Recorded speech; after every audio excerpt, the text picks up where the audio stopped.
Today we're going to be replacing the battery on our Mercedes key fob.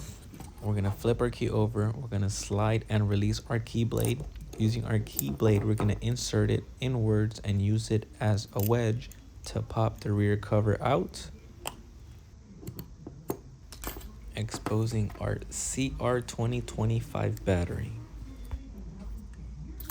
There's no tools required to replace your battery. You can simply use your key blade. For some reason, this one did not want to work for me, so I decided to go ahead and get a very fine, thin flathead screwdriver to make it a lot faster. Once the old battery is removed, go ahead and get your new CR2025. Go ahead and insert that facing the correct way. And what we're going to do is we're going to go ahead and get our cover. We're going to insert the top part first that has the teeth. Push in, hear a click. Then go ahead and insert your key blade facing the correct way. Hear that click, pull up, make sure it's all good to go.